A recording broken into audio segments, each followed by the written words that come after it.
All right, I've got 6 o'clock. Let's roll.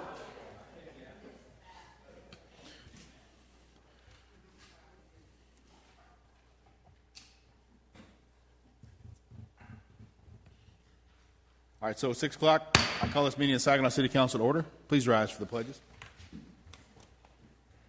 I pledge allegiance.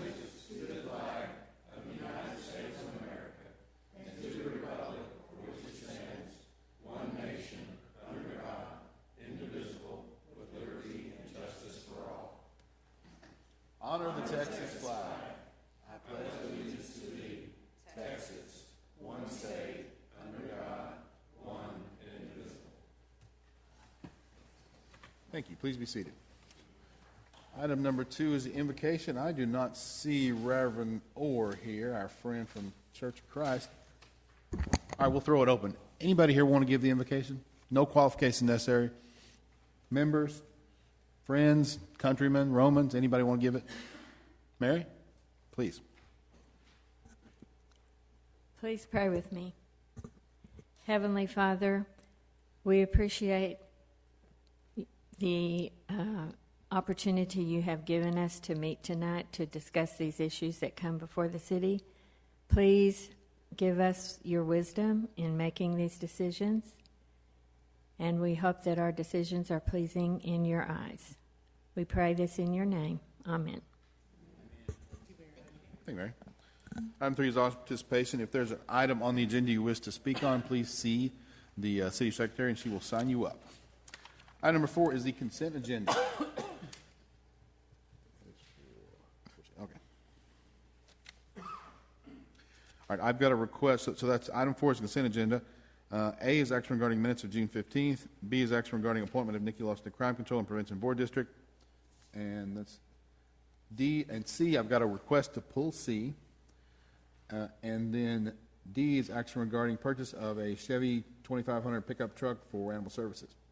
So I will entertain a motion on A, B, and D only off the consent agenda. Mayor, I make a motion that we approve the consent agenda A, B, and D as presented. Mr. Tucker, all those in favor, raise your right hand. Those opposed? Let the record reflect we do have a quorum this evening. All right, item C. I want to pull this up.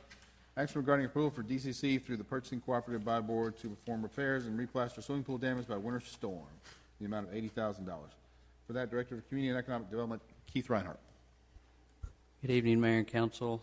This item is an unfortunate item that we ourselves and a lot of municipalities in Texas and elsewhere had to go through with significant cold weather below zero. Aquatic centers are one of those things that aren't protected necessarily, and they're held out in the elements. And our facility is no different. We took in a lot of damage during that freeze, that week-long time when there was no electricity and no heat and such, and no water. And most of the damage was that still need to be repaired. We just heard from our insurance that we can move forward with that, and the amount is $80,702 and some change. And what is our insurance paying? What's the total bill, and what's our insurance paying? What percentages are we paying, and what are they paying? That's the one thing, is that our this is being paid for by our insurance, Texas Municipal League, and I believe, and correct me if I'm wrong, the repair cost is about $89,902.03 total. So we're paying $80,000 of that? No, insurance is. Okay, insurance is paying. We're paying $9,000. We're paying $250 of that. Yeah. Oh, okay.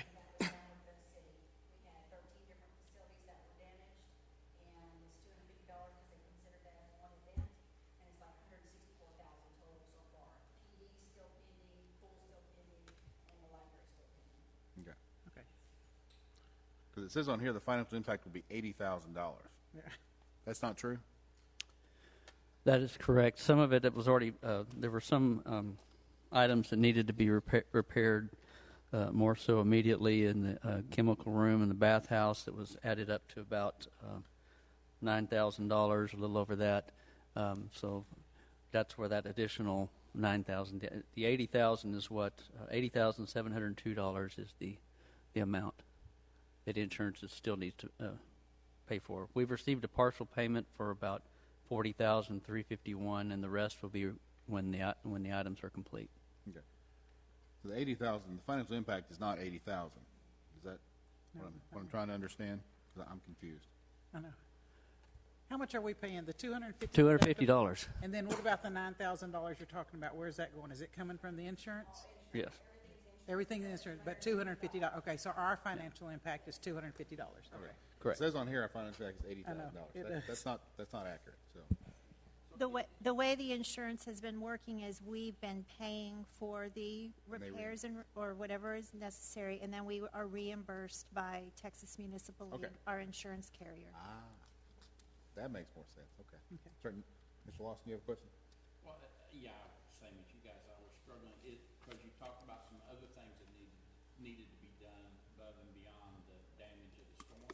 Is that where this is coming in at? This is for the damage to the storm, is my understanding, yes. So the only we're gonna be out of pocket is $250. That's correct. Like Kim said, and again, correct me if I'm wrong, we're paying that amount, but then they're reimbursing us that amount. Our only cost out of budget is $250. Is that correct? That's our deductible, yes. And there's nothing else we're doing to the pool? Because you mentioned something about some other stuff being done to the pool. The pipes and the, Not the pipes. You said Filter. something about a room that had chemicals and stuff in it. That's part of the, That's part of this. yes. All right, so I had a request to speak. Ms. Stewart? Kelly Stewart at 404 Mustang Drive in Saginaw. I just went and looked at the pool and just wanted to know why it's so green and the mosquito, I don't understand. because the filter and everything's down. Well, I realize nothing's being pumped, so I guess my question is why didn't it get drained?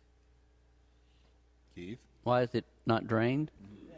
The type of material that's on the side, the name will come to me in a minute. You can't drain it. If you do drain it, it starts cracking everything. You have to keep watering it. That's why Okay. we keep water in the pool year round. Some surfaces, Starbright, I think is the name of it. Maybe that's Okay. something else, but I believe it's called. I think it's Starbright. They you have to keep watering it, and if you don't, it'll ruin the whole Okay. I understand that part. and cause more damage to. Like in this case, it'll cause more damage than what already needs to Okay. be done. Are y'all doing anything to help the mosquitoes? It's green and brown. It's a haven. Yes, no? Nothing's being put into it? I can't. I'm not aware. Okay. Would there be any? Okay. We have a pool, and I know what can happen. I know nobody's used it this summer, but it looks like also there's trees growing up like this big around trees growing up through some of the drains that are on the pool deck. We're aware of that, and actually we had all of these items, not what was damaged by the storm, but what you're talking about there was to be taken care of during the off season. It's just unfortunately we had a major weather event that took priority or damaged the rest of the facility. But we're aware of that also. Okay. There's other things that need to be repaired, just normal maintenance type. Okay. With the electricity going off, I know there's not a whole lot anybody could have done to prevent this because no water's going to circulate and some of the other questions I had, y'all have already asked, and I'm done. Thank you. Thank you, ma'am. Council, any other questions on 4C? Yes, sir. After this is approved, how long will it take? Because I keep seeing our citizens asking how long before the pool's open. So after we approve this, do y'all have any estimate on how long before the pool gets open? I do not.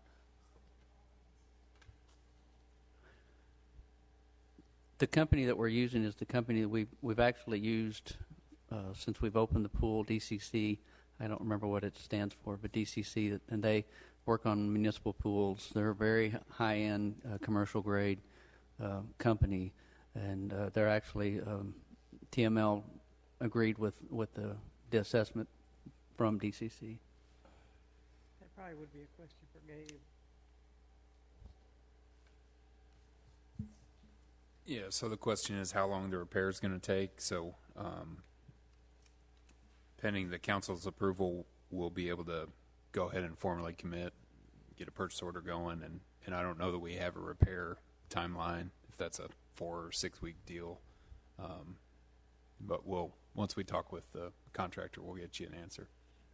I think the bigger question is the pool going to be open this season? That's what everybody wants to know. And it sounds bad. It doesn't sound like it will. Yeah, we don't have, and we ran into this in past years, but we don't have any lifeguards, on standby right now. We also don't have a definite date, so wouldn't want to make any promises. Is the pool going to be open for the polar plunge? We can hope. We can hope not, actually. Yeah, Oh, come I on, was Mayor, thinking the you're same always the thing. Let's first in not do line. that. All right, any other questions on 4C? If not, I'll entertain a motion. Mayor, I make a motion that we approve consent agenda item number 4C to get the pool fixed. Okay. I'll second. Charles second. All those in favor, raise your right hand. All opposed? All right, thank you. Thank you, Can guys. we get an update on the schedule when they plan to have the repairs done? When you get that, would you please, sir? Thank you. All right, moving forward. Item number 5. Consideration action regarding the draft vision framework for concept plan update. For that, our friend Abra, Kimley Horn. Welcome. Good evening, Mayor and Council. So happy to be back in front of you this evening. This is a key point in the process, so happy to check in with you. You should have this in front of you. This is the draft vision framework, which is our key item of action this evening.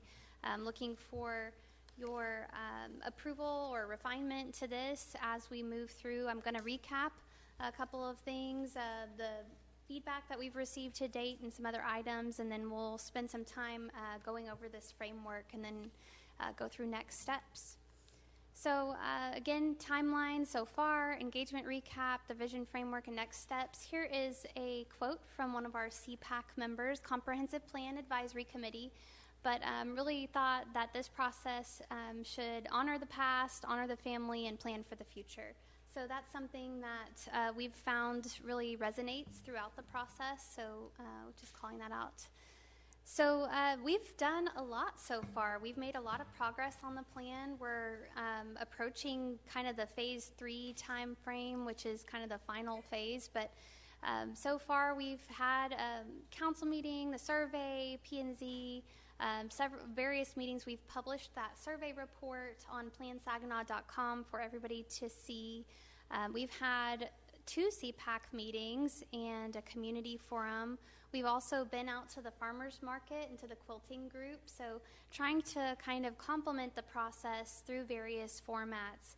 And I know we have talked with CPAC and staff and whatnot about, the different turnout for various events or for the survey and whatnot. So we are trying to make sure that we are making it very difficult for someone to not participate. So there is an outlet somehow, somewhere, and the website is always up for review and comment at any time. So tonight, City Council meeting number 2.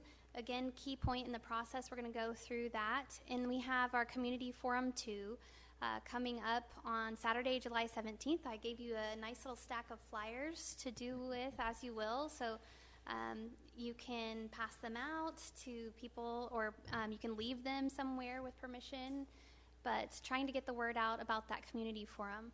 So upcoming, that phase 3 will be the draft concepts and highlights as we approach that public hearing process. But TAC is Technical Advisory Committee. That's a group of key staff that we meet with at 3 points throughout the process, in addition to our regular project management meetings.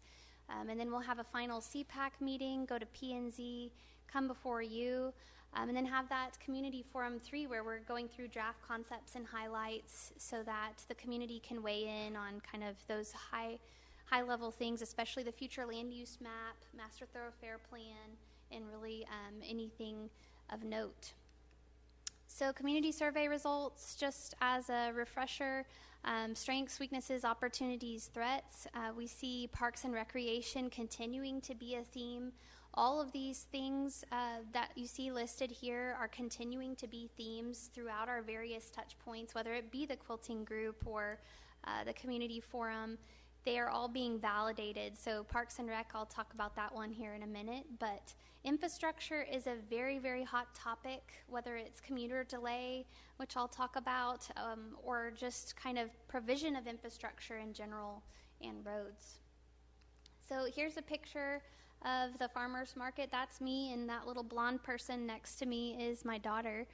She was our helper that day, but we passed out 200 flyers and also had some age-specific engagement. Several of you were there, so thank you for coming. And I should mention that we have a couple of CPAC members behind me as well, here to answer any questions if I can volunteer them for that. But age-specific top priorities, really looking for stuff to do and places to eat. And that's kind of an overwhelming theme from all of this. People really enjoy the parks and recreation system here, but we want more. But also we want entertainment. We want places to hang out that are age-specific, but also family-oriented, where the whole family can come and go no matter how old you are. So that was definitely a theme that came through at the farmers market. And also splash. This is Texas. It gets hot, and people want more splash amenities, so that is something that is top of mind.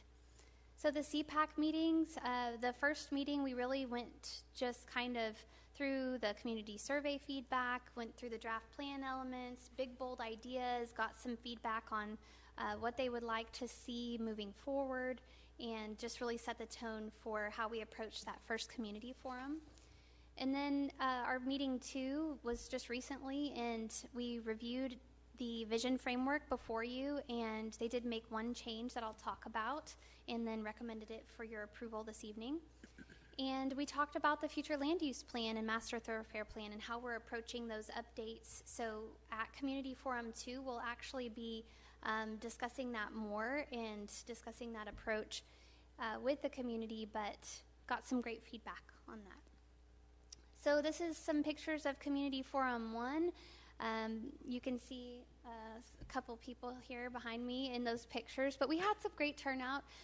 It wasn't hundreds of people. It was about 35 to 40 people, but the engagement that we did get that day was meaningful, and it was high quality. So the people that we got to talk with that day did have very substantive comments that we've used in the process, and kind of did validate some of that feedback from the survey. So this was one of the stations, where do you shop and eat out? And what we see is that when in Saginaw, most things are on Saginaw Boulevard, right? And then when we are going outside of Saginaw, we're going to those entertainment destinations where we can shop, eat, and have a good time. So that's really what people are looking to have inside Saginaw somehow, is shop, eat, and have a good time. So mobility jars of the future, this was a voting exercise where you got 8 coins, and you could divvy the coins however you see fit into one jar or evenly throughout the jars. You can see our top vote getter there was recreation, and then commuter delay and economic prosperity. So recreation is provide fun and engaging mobility opportunities for enjoyment, sightseeing, and or fitness. Really, Parks and Rec is not only a strength, but also we see it as an opportunity, and people want more and more and more. So sampling of desired improvements, more trails, alleviation of traffic relating to major roads and barriers. So Saginaw Boulevard, timing of the lights, the railroad, this is all information that we are familiar with. Also, the crossings at the rail, how bumpy they are. That's kind of some feedback that we've been getting. But people are really excited about the potential for more trails and connecting some of the trails that we already have at key points, where just this small segment would make the larger trail network more cohesive. So people are really excited about that opportunity. So this is Parks and Rec, kind of divided into 4 categories there, but again, more, but also people are interested in things like concerts and nature areas. So that's something to note as we move forward. I know Kimberly Horn is also preparing the Parks and Recreation Master Plan update for you guys, and so we're coordinating closely with that. But from a comprehensive plan level, we really want to touch on those high-level frameworks that plan goes into. So top destination areas in Saginaw, you can see where we are now is this civic node that we're all familiar with, but there's some excitement brewing on the future land use plan side. So I'll save you, give you some nail-biting suspense. But we really do see some opportunities on McElroy in this area. And then Willow Park is obviously a very big asset that Saginaw has, but people want to kick it up a notch maybe with some ideas that are already at play. And the Saginaw High School area has a lot of opportunity for becoming a more formal activity center, right? It's already having that activity, but maybe we can enhance that somehow. And then general ideas, really trying to play to the grain mills, silos as attractions, small neighborhood scale shops, restaurants, and multimodal, so sidewalks, trails, bikeways. So this is a design station that we had at Community Forum 1. We actually, those buildings in that third picture on the bottom, we had an exercise at the Saginaw Farmers Market where you could make your building for future Saginaw. And one of the things that I'm looking for as a planner is even with kids, we get really constructive feedback if you look close enough. So we got 2 or 3 garden centers in addition to what we already have now, a florist shop. But even if it wasn't a plant-specific store, they drew plants on the building. So this Parks and Rec theme is already even recognized by kids in Saginaw as being something that's a strength and something that they see in the future. So something to note there. So here's our draft vision framework that we're going to talk about now. So a lot of things go into this draft vision framework, including history and the community survey, CPAC direction. We had a bunch of stakeholder interviews that kind of inform the flavor of things that we're picking up. So it all leads to desired development, services, and priorities. And what we need is a framework, some sort of something, a statement that really captures what we want to make our strategies and actions around for the plan. So if you're familiar with Good to Great, this is a book written by Jim Collins. It's heavily used in the private sector, but there's also a social sector supplement. And what that supplement recognizes is that cities, for example, are not profit-driven. But what we do know is that things in city operations cost money, and we still need to fuel our economic engine, even though we're not trying to make profit. So what this does is it kind of says, if we push in the same direction consistently, eventually the momentum of this heavy flywheel will kick in our favor. And so that's the concept, is really trying to push in the same direction, but not neglecting any of these 3 spheres and trying to operate at the center where we get the most efficiencies. So in the draft vision framework that we're about to go over, the top one is what we're deeply passionate about, which is really kind of like our core values, the things that we would want to stand our ground on from a city development perspective.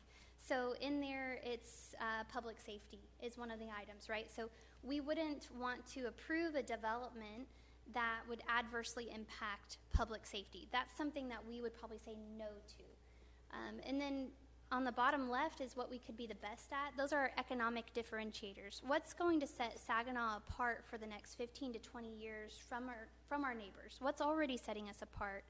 Not pie in the sky, but real achievable things that we can focus on as differentiators. And then, the fuels our economic engine is our fiscal vitality sphere, right? What's going to be the most beneficial from a fiscal standpoint? So here's the vision framework that you have. We're going to spend a couple minutes absorbing this, talking about it.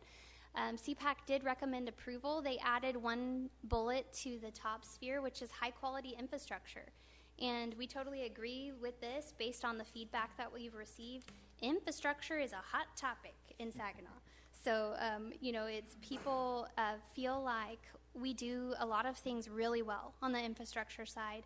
And we have some areas like commuter delay and whatnot on Saginaw Boulevard that, really people feel like need are opportunities to improve. Family-friendly, great neighborhoods, parks, recreation, and trails, hometown feel, and public safety. As we go into the draft plan, this framework will have an introduction about how it was made, what it represents, and it'll recap kind of what each of these bullets mean. So we're not going to be left guessing what hometown feel means. It will be spelled out in the document, but tonight it's kind of like high level. Do we agree with this conceptually? And then bottom left, really leveraging our location and proximity to Fort Worth and some of the other amenities and economic drivers that we have around us, and the rail that we have available.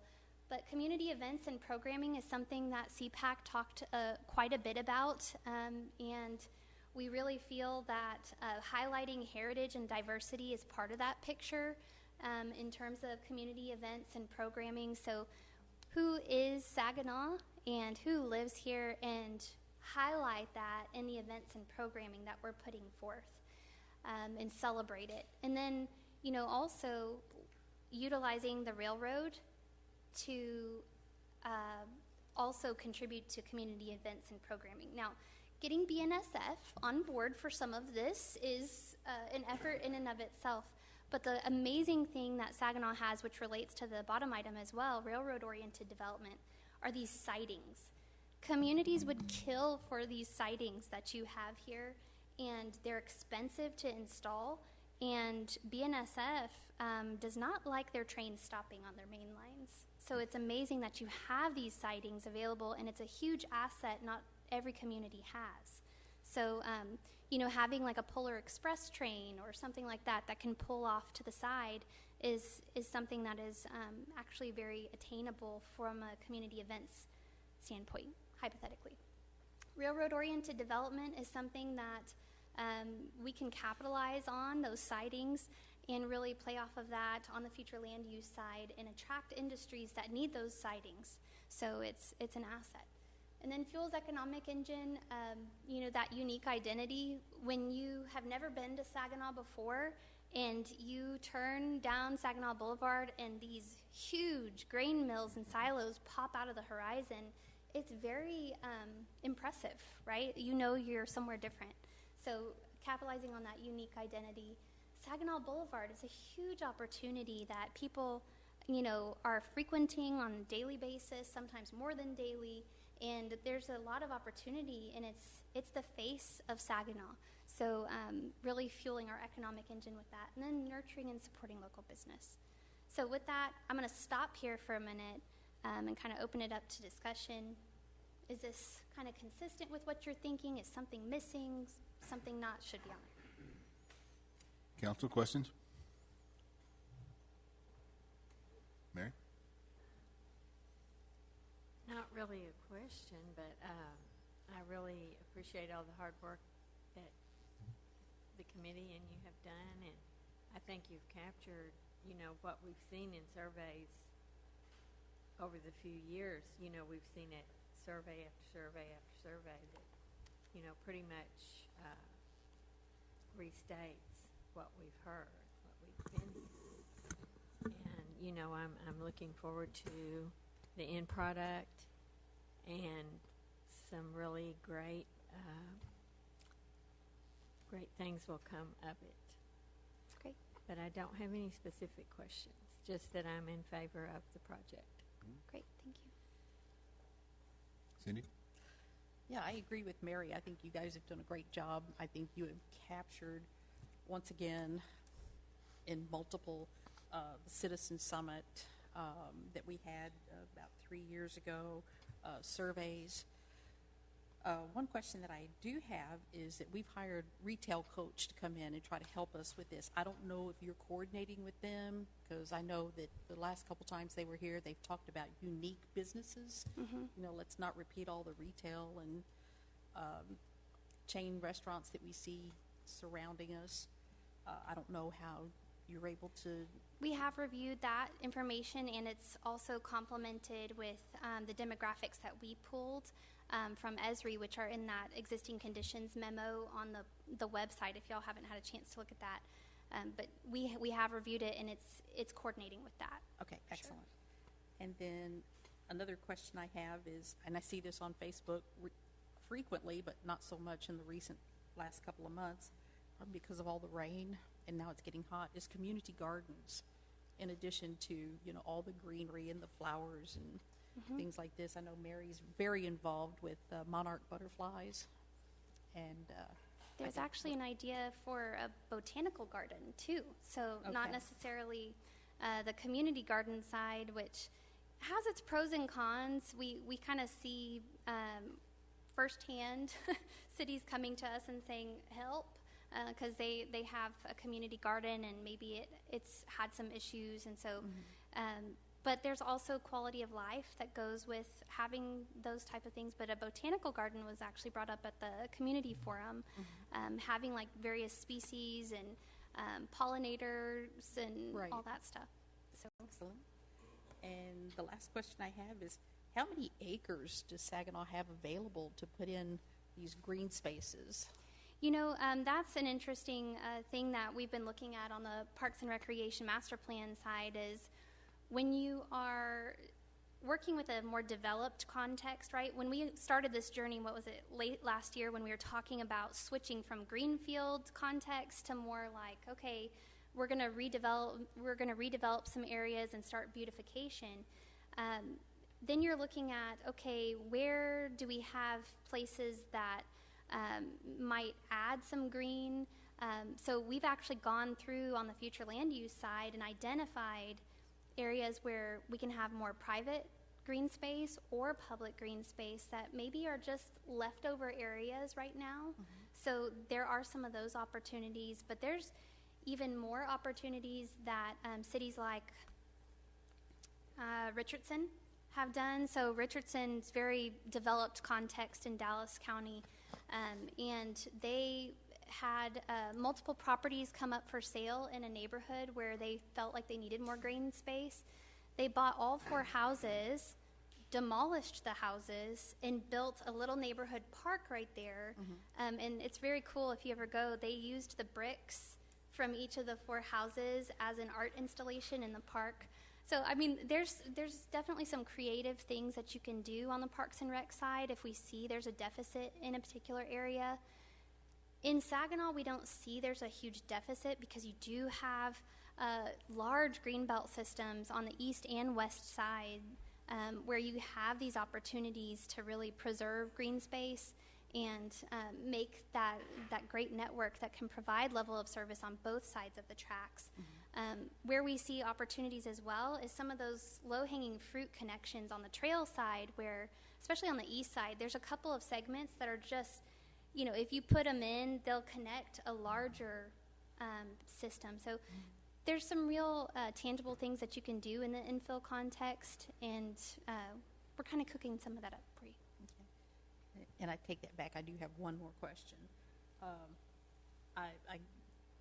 I like to walk a lot, and I go to a little park just down the road from me. And every kid that I talk to loves to go to the park because it has a merry-go-round, it has a cool slide, and they don't want to lose those amenities because you don't have those very often anymore. Yeah. And is there any way that we can, you know, do something with them to keep those here in Saginaw? Because it's one of those things that makes Saginaw unique is this really cool vintage playground equipment. You know, I know this can also be a hot topic for communities. Definitely experienced it firsthand. You know, there are some safety considerations I know that go into that. But you're right. There is an emotional attachment to these playground pieces. I know we have prepared concepts for the various parks, and I'm not sure kind of what the status is of the playground equipment there specifically, but kind of looking at, but we can get back to you. I understand, Yeah. but, you know, I'm sure that most of us on this day has survived merry-go-rounds and monkey bars. Yes, and- yes. 'cause we're here. Some of us with bruises and, you know. but, Yeah, you know, broken yeah. arms is part Yeah. of growing up. Right. And sometimes there's a way to adapt the playground equipment And that's to kind of higher, one of the have a higher questions that I safety was, rating. you know, without having to make them go away. Yeah, yeah. So we'll note it, and we'll kind of check into it on the Parks and Rec side. Okay, I appreciate that. Thank you so much. No problem. Mayor Pro Tem, I'm good, thank you. Mr. Lawson? I got one question. You said you had that, what was the number? You said 35 went to one. What's the total number of responses you got back to pull this together? Feeding, was it just 35 or? So 35 to 40 was the number that came to Community Forum 1. We have had various touch points. Some can be counted, some cannot. So like the survey that we got, you know, we had, off the top of my head, 389 or 377. Thank you very much. And CPAC member right here. But we had 377 at the farmers market. Very busy day. I don't know. We handed out 200 flyers, so there were even more people than that. And so we at least had exposure to that many folks in Saginaw or that visited Saginaw. And then quilting group, you know, they all start adding up. But I would say we've at least, you know, gotten in front of 700 residents, and then you've got your Facebook reach, right, through your city Facebook, your residents on the Saginaw page. Not quantitative data, but we do. Yep. It's not too active. Some communities are more active on social media. I think, we have been getting the word out for sure, but there are worse things than having quiet social media chatter. I've seen it, go to the extreme. But So what I was getting at is to make sure that our data points are statistically significant. Yep. And that they're random. So they're not always randomized, but the survey was professionally done and was distributed without bias. So we did make sure that that was professionally distributed, professionally prepared. There were no leading questions, that type of thing. But we're definitely at a statistically valid number based on your population of how many people have been directly contacted and reached. When you all were talking about the botanical garden and the gardens, I've had a garden in Saginaw for 22 years, and I take pure advantage of the high power lines. The city allows it. Encore's okay with it. They just state that if they have to dig up a garden, they will. They haven't for 22 years. And so to me, that's something that if we was really looking into, we should probably entertain that, because it's a win-win. You know, Encore gets to put in their things that, you know, they're helping and things like that. It doesn't cost us anything other than some management. Highly encourage looking at that. Okay. That's just excellent for me, boys. Yeah, noted. Thank you. Mr. Beasley? Nope. I didn't have any questions. I'm just really looking forward to the definitions Yeah. of those.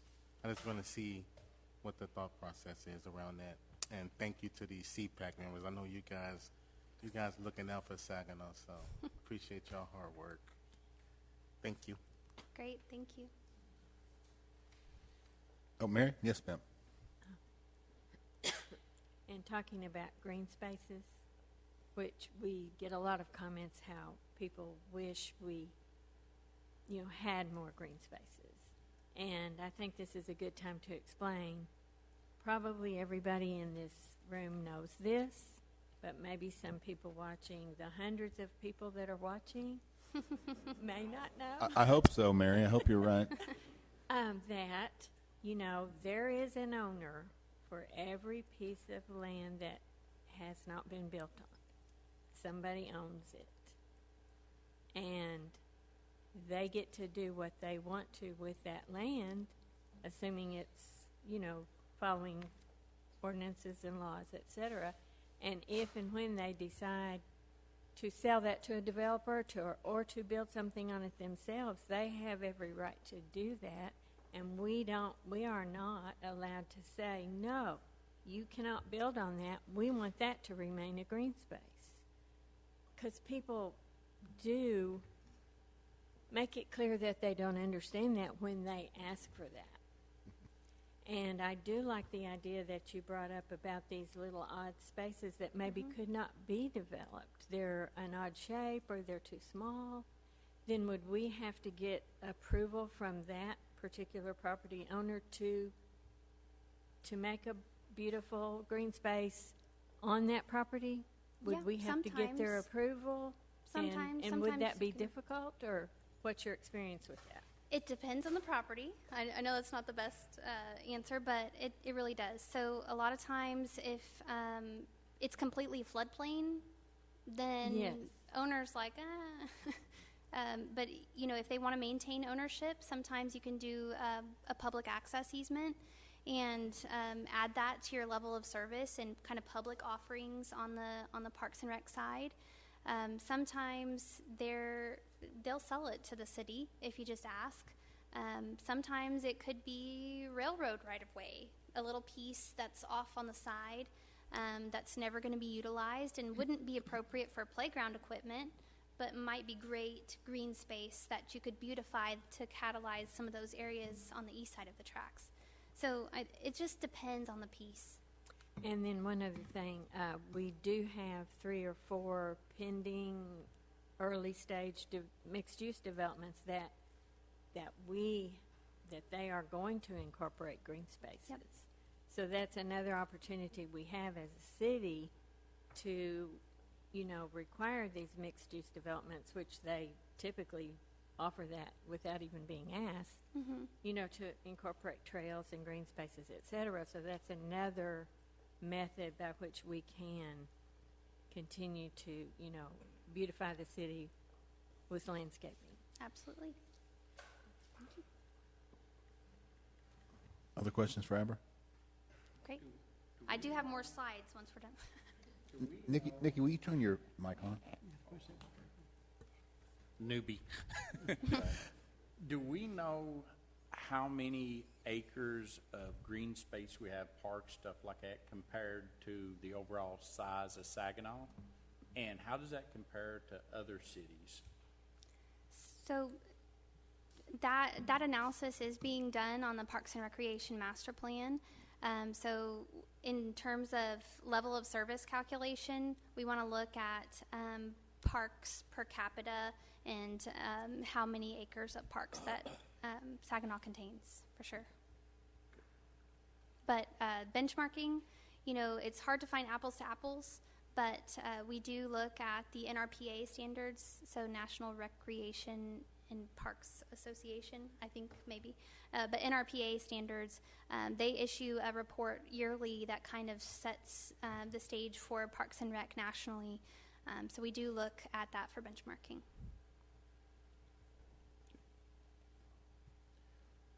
Amber, I reading your reports, and I like that. I found it interesting that some of them, the strength and weaknesses were the same, with the exact same item. Yeah. And it was interesting to read some of the comments, so it was very enlightening. But I appreciate the work y'all done.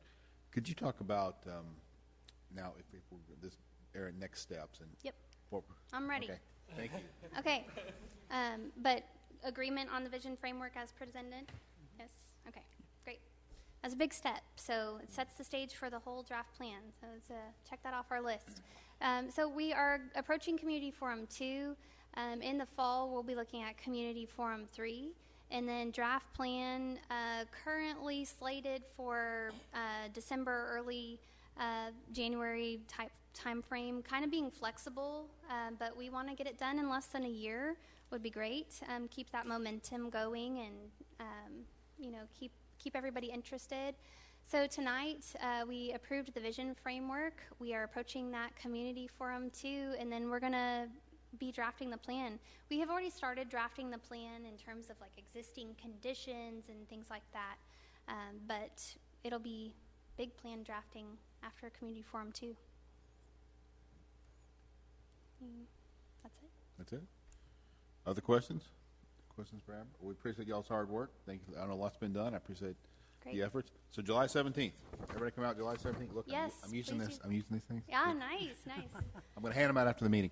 And if you guys have any idea of how to get people to community forum too, please do not hesitate to email me directly, call me, text me, whatever is easiest for you. We really do need your help as council members to spread the word on your social media, personally, you name it. So we really want good attendance.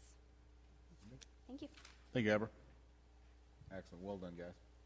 All right, moving forward, we are at, get back. Item number 6, consideration and action regarding appointment, Advisory Recreation Parks Board, Animal Shelter, et cetera, et cetera. For that, City Secretary? I don't think so. I think we gave Amber our agreement, our nodding of heads, and that's good. So, yeah, we're good. So considering action of boards, was that City Secretary Janice England?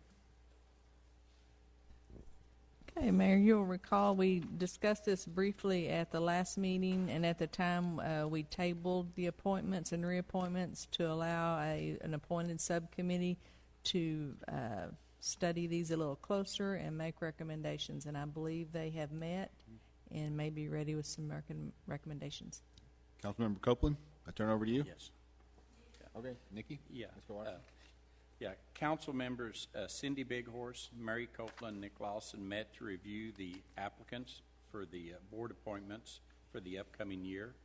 All the current members of the board who was on the current teams, which had expired, have said that they want to remain in their positions, leaving only 3 boards with openings: the Animal Shelter, Parks and Rec, and Planning and Zoning.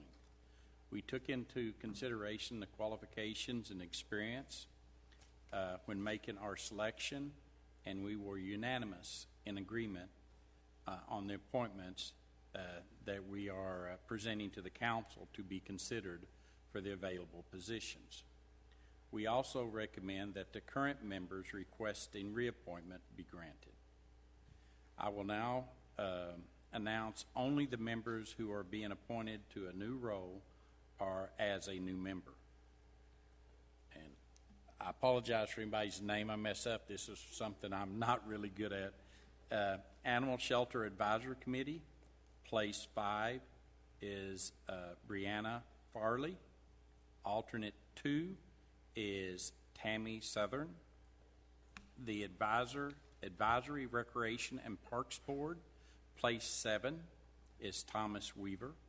Alternate 1 is Catherine Johnson, and alternate 2 is Wayne Giles. Planning and Zoning Commission, alternate 1 is Randy Vilreal, and alternate 2 is Burnett Wooten. Also, in the increase in applicants, of well-qualified applicants, and the limited number of open board positions available, we are recommending that the application be reviewed and updated to gather more specific information from the applicants concerning experience and qualifications. We also recommend that interviewing applicants be considered in the future. So does any of the council or mayor have any questions concerning these recommendations for appointment? I'm happy. You good? Mr. Beasley, you good? What was that first bullet you said? You said to interview them, but what was the first one? Yeah, the first one, we just want to, when we were reviewing these, the application didn't have a whole lot of information, so we really struggled. We had to make some phone calls. We had to reach out to some people who had been on the committees. So it just needs to be beefed up to give more information instead of, I would just like to be on there. Okay. correct me if I'm wrong, but I think we have to vote on each one of these individually. Did, And, yeah. Janice, did you get all those names? Okay. He's got them written Y'all, down. right y'all have a here. list y'all could send it? Right. Okay. Okay, so the first one was. All right, so, Anna- so, all right, so first one is animal shelter. And tell me who we're nominating for animal shelter? Tammy Southern. Okay.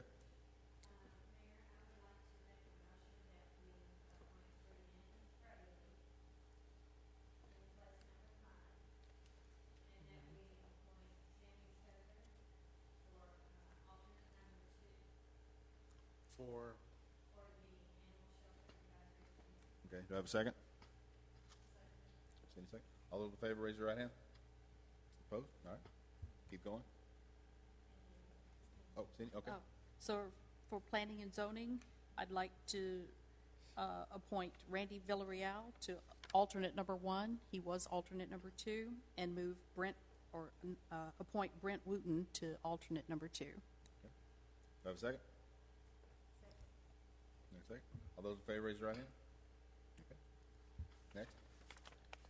Okay. For Advisory, Recreation, and Parks Board, Mayor, I move to reappoint Christy DeVille to place 1, reappoint Brianna Coble to place 3, to reappoint Brack St. Clair to place 5, to appoint Thomas Weaver to place 5 as a replacement for Travis Albritton. You mean place 7? Yeah, I does say 7. At place 7, I'm sorry.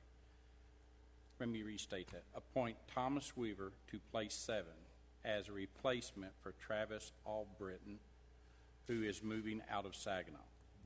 Appoint Catherine Johnson to first alternate, moving up from second alternate. And appoint Wayne Giles to second alternate.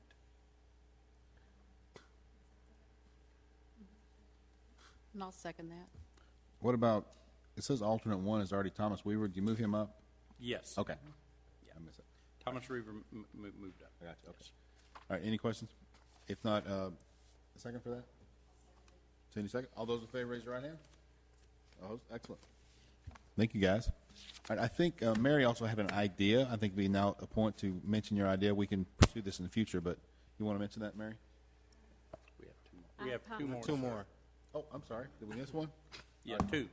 Keep going. So, Mayor, I move for Board of Adjustments to reappoint Penta Powers to place 1, reappoint Bethany Sanderson to place 3, to reappoint Derek Thomas to place 5, and reappoint Mike Colgrove to first alternate. A second. Cindy, second. All those in favor, raise your right hand. All right. Next. And 1 more. Mayor, I move to, for the Library Board, I move to reappoint Helen Trimmel, reappoint Mary Nichols, reappoint Francis Poteen, to reappoint Belinda Henson, to reappoint Rick Russell, to reappoint Francis Patty, and to reappoint Gene King to the Library Board. Okay. Cindy, second. All those in favor, raise your right hand. Those opposed? All right. That's it? That's all? it, sir. I Okay. have a question on that. So I know there's a lot of interest for people wanting to serve on that library board. I mean, especially with all of the new library bill. Is there a time a term limit, or is just?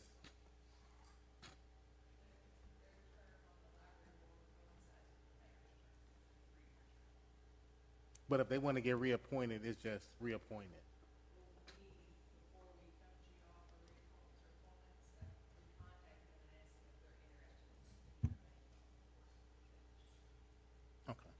Is your question that nobody ever leaves? Is that your question? Yeah, I guess. Yeah. I mean, I was on the Parks Board for 10 years, so I didn't want to leave either. Now, and for us updating that application, one of the things I struggled with is I wanted to see how many over the last years, how many of the meetings that they actually go to and did they participate. And I could not find that information other than it was written in our packet for a couple of people who hadn't went to any meeting in like 2 years. So that's one of the reasons we want to update that template. And do we need to consider increasing the size of some of these boards, especially with the library expanding and some of the other possibilities? I think those are some of the questions that the committee wants to talk about, at a future meeting. Yeah. Well, that goes along with Mary's question as well. So won't you ask your... I apologize to my fellow committee members because I thought of this late last night or this morning. Another idea, which is we get used to doing things a certain way and we don't ever question maybe there's a better way or why are we doing this? And the very fact that we have alternates to me does not seem like it's necessary. We should allow those alternates be members of these committees and allow them to vote. It can take years for one of those alternates to move up. So, I mean, to me, they're being penalized and not being allowed to actually participate. They're, quote, on the committee, but they're allowed to attend, but they're not allowed to vote. So I'm thinking just do away with the alternate part of the committees and just, I am going to look at the city charter to make sure we don't have that requirement in the city charter. If we do, it would take another charter election, which we probably don't want to do right now just for that reason. But if it's not specified in the city charter that we have to have alternates, then I'm thinking maybe we would want to do away with the alternate part and just let them all be members and let them all vote. No, and that's a great point. Mary mentioned that to me before the meeting. I don't know what the charter says. I don't know what our ordinances say, but we can look into that. I think it's a great idea. I think we should talk to some folks and see if that makes sense. I already talked to someone on the Parks and Rec board about that, and it's an interesting idea. And you're right. We've just done it forever. I don't know if there's a good reason for it. I mean, it makes sense in the aggregate, but does it make sense in practice for somebody to be sitting there and not get to vote? I mean, if they're going to show up at the meeting and be involved, you want to reward them. I haven't been a part of a voting member, and that makes a lot of sense. And these people are all volunteers. If they're going to show up and spend their time, you want them to make an impact and feel like they're making an impact. So let's look into it. Let's take it as an action item in the next few months and see what we can come up with and see how we can maybe fix this and make it better. But I appreciate y'all. Oh, go ahead, Cindy. And I've got one other thing. The beautification committee that we have, like the Parks and Recreation and the library also get money from our water bills. But the beautification committee is not under our control. They are independent. People show up and become members of the, I guess it's called Keep Saginaw Beautiful. Is this something that we also want to consider as a formal committee under our, with the other, make it aligned with the other committees that we have? Sure. It's just something to look at. It used to be the beautification committee, then we changed to Keep Saginaw Beautiful. Keith, remind me how that sort of happened and how that flowed as the history of that committee. I didn't hear the last part of what you said. Just, it used to be called the Beautification Committee, and now we call it Keep Saginaw Beautiful. How did that committee sort of start, and how did it flow, and how did we get to where we are today on that committee? Dolph might be able to answer some of that because he was the czar of the Beautification Committee before I Okay. inherited it in 2015. My understanding, and Dolph may be able to correct me on this, was that one of the reasons they wanted to have it kind of open-ended was just to get more people involved in beautifying the community. Again, this is the way we've always done it, and there's no reason. I don't have a good answer on why it's still like that, other than just to try to get more people involved. Yeah, and do they want to be under the auspice of the council? Or maybe they prefer being independent. In a way, the Keep Saginaw Beautiful Committee is not that much different than what a board is right now, in that they have a budget, the dollar donations. They vote on items. When if an item is approved, it comes to council for approval, and they move forward, and they have programs of work just like the others do. So, Okay. They pretty much run like one of our boards anyway. There's a lot of times they met with the Parks Board over some of the Christmas lights and things in the Willow Creek Park. Okay. I mean, so we had a joint meeting with them doing that. So Charlie had something to say. Yeah. Charles, you had something to say? Oh, then, no. Yeah, well, let's take, Janice, let's take all these under advisement and look into this, see how it might work for the Keep Saginaw Beautiful and all the other things we mentioned as well tonight. And maybe in a couple months we can come back together and make some final decisions on some rearranging of our boards and maybe make them a little stronger and better. So I appreciate y'all's work. I appreciate the committee taking this aside and looking into it. Yes. I have one more thing, Mayor. Yes, sir. Yeah, we had talked also there, and didn't write it down, but make sure that the people who did apply, that we send them a card and really encourage them to apply again, because we did have a couple very strong candidates, and we just didn't have the position. So I want to make really sure that the residents, we reply back to them and keep them engaged. Okay. We do normally do that. The people that were appointed and reappointed will get a letter, and then the ones that weren't will also get a letter. And we do that also throughout the year, because sometimes we'll get someone apply online in November or December, and we don't have any openings, and we'll reply back at that time to say, we don't have any openings, but we'll keep you on file until it is time. So we will get those letters out in the next few days. Excellent. Okay. Great. All right. Item number 7. We don't have an executive session tonight, right? No. Hallelujah. Mayor, I make a motion, we adjourn. Second. All those in favor? At 7:02. I didn't want. We're out of here. I didn't want to leave so.